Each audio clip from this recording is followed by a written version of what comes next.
Oi gente, tudo bem com vocês? Eu sou a Karen, sejam bem-vindos ao Certamente. Vocês estão no conteúdo de cinemática e hoje eu vou ensinar para vocês movimento uniforme.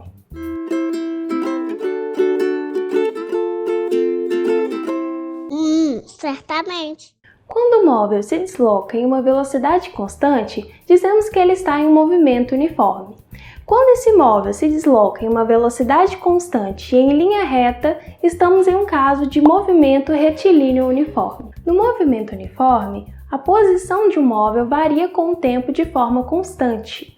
E a gente pode calcular a posição final que esse móvel estará após um certo intervalo de tempo através da equação horária do movimento uniforme, que é essa aqui.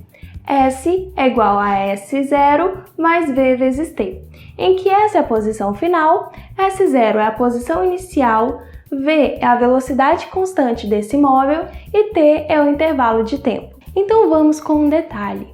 Se a velocidade do meu corpo não altera em um movimento uniforme, isso quer dizer que a velocidade instantânea desse corpo será a mesma que a velocidade média. Outro detalhe, quais são as unidades de medida que nós usamos para cada grandeza envolvida nessa equação? Para posição, nós usamos metros, para velocidade, nós usamos metros por segundo e para a variação do tempo, nós usamos segundos, certo? Outra coisa importante para se saber. Quando um corpo se desloca no mesmo sentido da orientação da trajetória, ou seja, para frente, nós vamos ter uma velocidade maior que zero. E também vamos ter um ΔS maior que zero. Lembrando que ΔS é S menos S0. E isso significa que o corpo terminará o seu percurso em uma posição à frente da sua posição inicial. E nós vamos chamar esse movimento de movimento progressivo. Vou anotar aqui, movimento. Agora, quando um corpo se desloca no sentido contrário da orientação da trajetória, nós temos uma velocidade menor que zero e temos também um ΔS menor que zero. Então, o corpo termina o seu trajeto em uma posição atrás do seu local inicial de partida. E aqui nós vamos ter um movimento, então, classificado como retrógrado. Movimento retrógrado. Então vamos com o exemplo. Segue o enunciado na tela. Um tiro é disparado contra um alvo preso a uma grande parede capaz de refletir o som. O eco do disparo é ouvido 3 segundos depois do momento do golpe. Considerando a velocidade do som, 340 metros por segundo, qual deve ser a distância entre o atirador e a parede? Então vamos com a resolução. Essa bolinha eu estou representando o ponto de onde o tiro foi disparado. E essa haste aqui está representando a parede onde está localizado o alvo. Então, superficialmente falando, o eco, para chegar nesse ponto aqui de onde o tiro foi disparado, para acontecer esse eco, o som, ele andou uma distância S até a parede e depois ele retornou, ele foi refletido, Então ele andou essa distância S agora em direção ao ponto. Então, o som percorreu 2 vezes essa distância S. E 2 vezes essa distância S vai ser a posição final.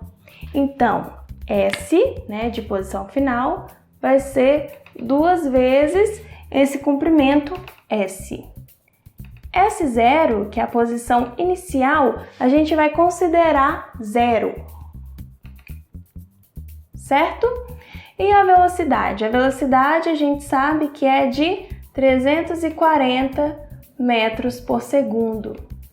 E o tempo nos foi dado que foi de 3 segundos. O tempo, para esse eco aqui ser notado foi de 3 segundos.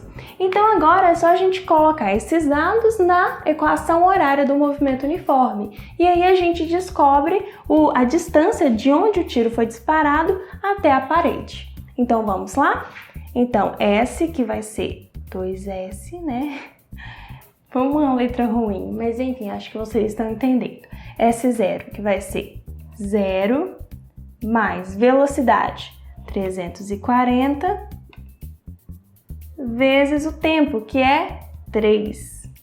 Então, 2S é a mesma coisa que 340 vezes 3. Quanto é 340 vezes 3? Vamos ver aqui. 340 vezes 3.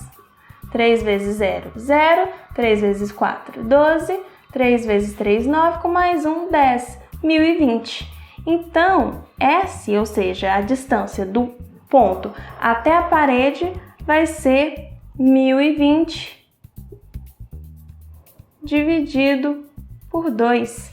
E isso aqui dá 510 metros. Então, a distância do ponto, no qual o tiro foi disparado até a parede é de 510 metros. Certo, gente? Então é isso, essa foi a nossa introdução ao movimento uniforme e na próxima aula a gente vai entender como que o movimento uniforme pode ser representado através de diagramas. Então vejo vocês na próxima aula. Muito obrigada!